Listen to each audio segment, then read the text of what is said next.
The Bengals drive about to get going. And you have to think, Charles, down 3 scores already. They need to play an almost perfect second half to have a solid chance. And that absolutely starts with finding some way to put together a touchdown drive here. They need to be smart, fast, efficient, get the ball into the end zone, and do it again multiple times in order to have a chance to win this game. It's caught inside the 25. And all the way in for a Cincinnati score. Jamar Chase, his 3rd touchdown now on the year. And the Bengals come right out of the locker room and score here in the opening minute of the 3rd quarter. I don't think you can get any more efficient or tidy, whatever word you want to use in that. Man, one play, 75 yards, end zone. Yeah, efficient, tidy, excellent words. How about explosive? 75 yards, one play. That means everyone handled their assignment, doesn't it? It doesn't just mean that the defense broke down. They really executed the way that was drawn up on the whiteboard. Big-time play, big-time result.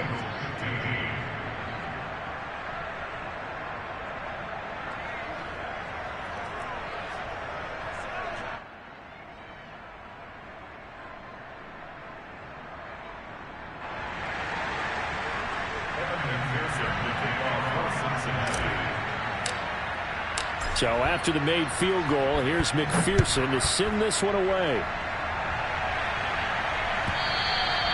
And this will not be returnable. It's out of the back of the end zone for a touchback.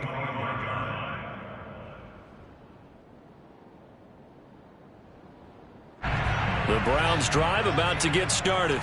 They were terrific in the first half, built up a sizable lead, and it's just been cut into a bit following the opening drive score on the other side. But this is a unit that has to be itching to get the football again. You can say that again. They've got to be pretty eager because, let's face it, they've had to sit through halftime, then sit on the sidelines and watch that drive. So you can bet that they're saying, let's get on with this. We got to go out there and get some more points. So following the incompletion, here's 2nd and 10 from the 25. And he's going to be intercepted for the 3rd time thus far.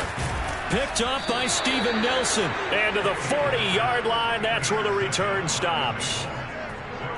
Well, this has been a bit of a tough game to figure out when it comes to him throwing the football. He's got the 3 touchdown passes, but now, Charles, this is a 3rd interception.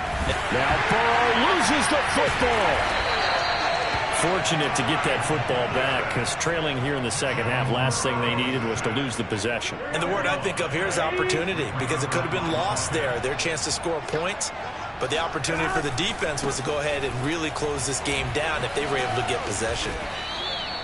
They'll wind up getting 10 back as that sets them up for 3rd down. But it looks like they caught him off guard on 2nd and very long by running the football. All right, we always talk about tendency breakers and counters and doing things opposite the grain, and that works very well for them. Picked up really nice yardage, but they still have a lot of work to do on 3rd down. And the Browns pressure gets to him that time, and he's going to go down. Myles Garrett able to record his 5th sack of the season. Brandon, what I remember most about playing with guys who knew how to rush the passer, they would just tell you, just cover people for me, just long enough for me to get there. And that's exactly what happened on that play. Oh, and what a play on special teams here. This is going to be down inside the 5, all the way down at the 2-yard line. The Cleveland offense ready to go. And they will begin with, should we call it, far from ideal starting field position, their own 2-yard line. So what's your definition of ideal? The 1-yard line on the other side of the field. Yes, exactly right. So, yes, your definition is apropos in this case. Well, so much for being backed up against their goal line to start the drive. He gave some breathing room and then some. I think the defense really got caught thinking safety, trying to stack the line of scrimmage. And oftentimes, if you can get past the initial grouping, there's a lot of room to run. The defense actually fortunate that didn't go farther. And he'll take a shot here for Hooper downfield. And that is incomplete. Took a shot there on 1st down, but he couldn't reel it in. My first thought is surprise because that's one of the better tight ends around, and I've seen him pull in balls like this before. But how about a little credit to the defense forcing that incompletion? Meanwhile, Fields' throw into the hands of Hooper.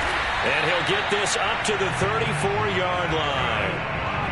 now we get into the psychology of the whole thing, because a lot of teams with a 2-score lead in the third quarter, they almost become defensive with their offense, just playing not to lose. I think with this team, you got to figure at this point, this is a great spot for them to go into attack mode, really try to put the hammer down and finish this one off. A big connection on that one. 33 yards. Just more of the same there, partner. Guys have just been running free in the secondary this entire game. No pass rush, a lot of passes completed. Been an easy day for them.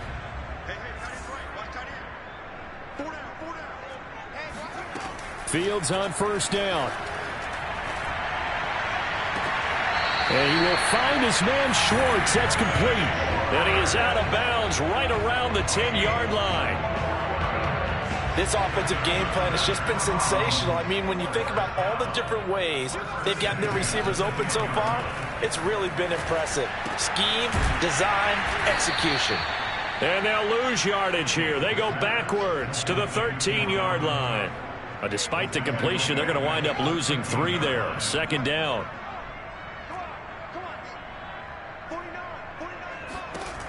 To throw is Fields. This will be caught just inside the 10. That catch good for 5. It's third down. Timing is so important on a route like this, because he's going to line up out right and then cut straight across the field.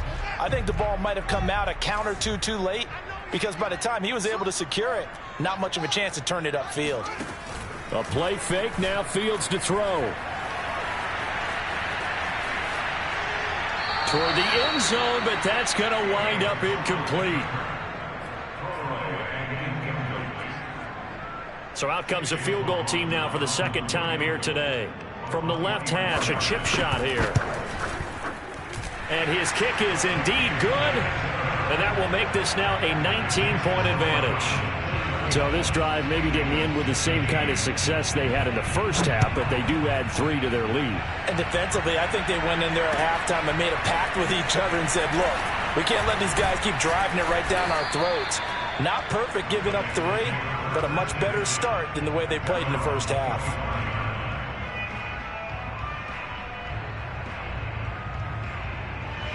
The Bengals drive about to get going.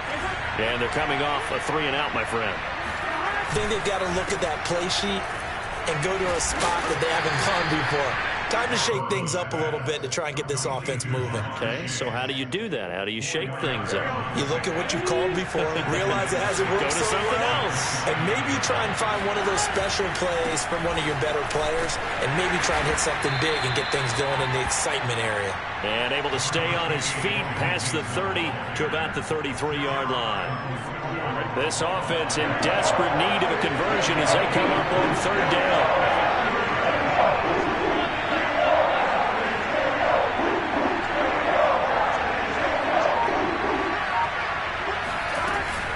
They'll stay on the ground. Mixon again. And Mixon not going to get there. Running into a wall here, and they'll stop him short. Call it no gain there, and it leads to a fourth down. And now the up man has it. It's a fake. So they get the first down. Maybe not a huge play in terms of yardage, but the fake punt does the job.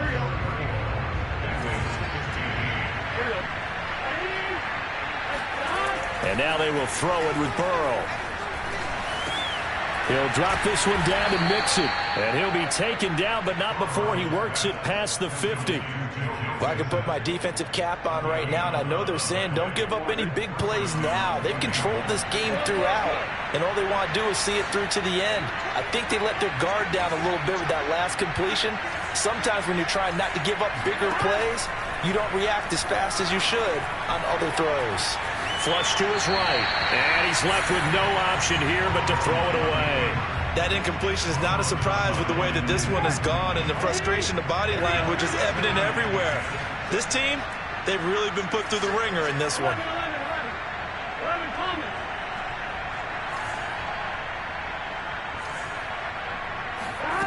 Again, it's Burrow on 2nd and 10. And he is tackled inside the 40, not quite to the 35. And with that last play, he's now up over that 300-yard mark. And in today's NFL, it almost feels routine. And I hate that when you talk about a 300-yard passing game. To me, 300 yards still signifies excellence, and he's achieved that in this performance. And he'll be taken down at the 33, a pickup of about 4. I feel like I could see what he was thinking on that carry. Wanted to follow that big tackle through the hole. Ended up only getting 4 yards on the carry. I think he had designs on that one being bigger. And that throw behind his man, he missed him, incomplete. Nowadays, quarterbacks don't mind throwing into coverage because of the confidence they have in their receivers to come down with the ball. But sometimes you have to be careful you don't get too confident and throw an interception. And they'll get him down about 3 yards short of the first. Give him 3 yards there as that'll take us to 4th down. Seems pretty obvious defensively a key was stopping the run game. How have they done it so successfully? To me, it seems that these guys really did a nice job of paying attention during the scouting report meeting. And you know, Brandon, when they do those, they talk about the top plays that these guys like to run. The best runs for the top running back, those are the ones you focus on and want to take away. And they've done that pretty successfully in this game. Now they go for it on 4th, but this one is going to wind up incomplete. The Bengals try it, but it doesn't work out. And this Browns defense stands tall. The Browns drive about to get started. Off play action, Fields. Going up top. And that will be incomplete. Would have been a big hitter if they had connected. Instead, it's 2nd down. After the incomplete pass, here now is 2nd and 10. Here's Fields. He's going to get this one down to Cook. And able to get this one across the 45 before he's brought down. Another catch for him there on this drive, Brandon. And it looks like they're going to utilize him out of the backfield any way they can. And that time they pick up a 1st down. So now on defense, do you assign a man to him and try and cover it? Well, this is taken in. It's complete.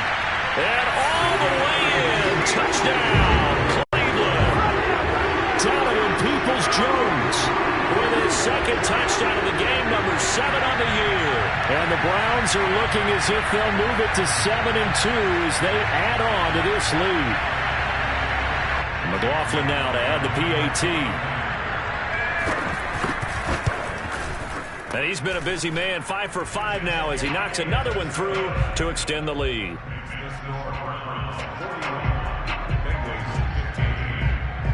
Out is the kickoff unit as they run up and send this one away. And this will be a touchback as that sails over the end line. The Bengals drive about to get going. And they unfortunately are staring at a mini losing streak developing, trailing here in the 4th quarter. This would be their 3rd straight defeat.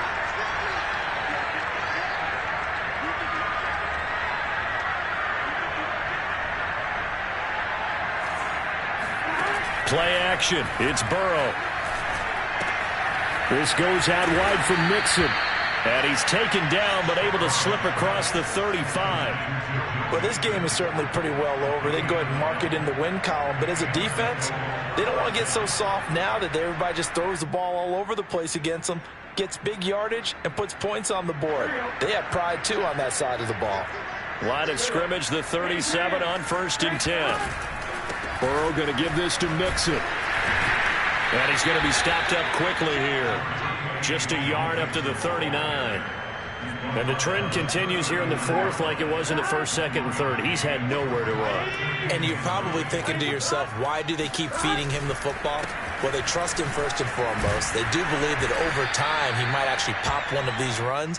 But bottom line is he takes care of the ball well for them, so they'll keep handing it to him. Yeah, and he's able to get most of what he needed on the carry there. 7 yards on the gain, and it's 3rd and 2 now.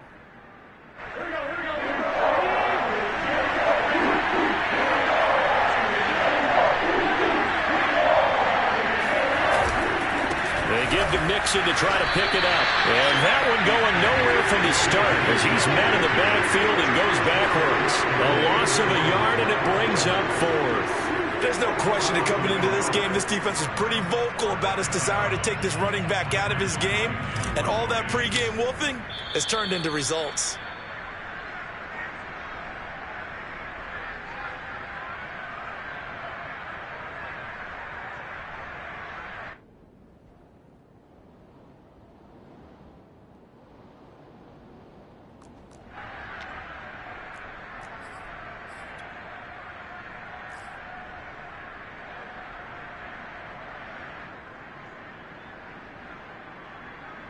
So the Bengals in possession of the football here as we get you reset. They come up on a 4th down situation with things not looking particularly rosy.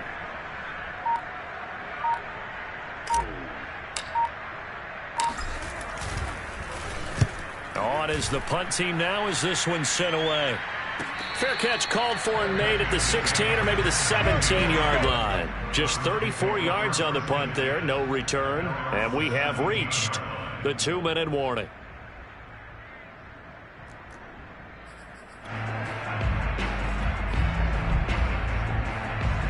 The Cleveland offense ready to go. And this crowd has certainly liked what they've seen. Their guys fully expected to win this one coming in, and they have not disappointed as they've got the big lead here in the 4th. And he's taken down, but not before he gets this across the 25-yard line. Not totally home free yet, but it's looking good as they come up 1st and 10. Now a run with Cook. And able to stay on his feet past the 30 to about the 33-yard line. He'll get a nice chunk there on the 1st down run, and it's 2nd and 4.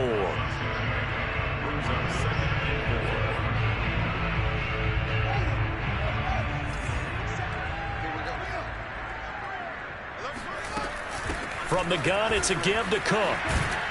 And he will lose yardage here to the 31-yard line. It'll be a loss of a couple on the play, so now 3rd down coming up. I like the strategy. Extra tight ends, extra beef. They want to run the football, but that means they probably want to run it inside.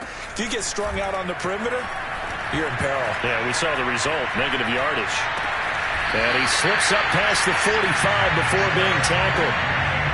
Partner, I have to tell you, just one word keeps coming to mind from watching them this afternoon, and that's impressive.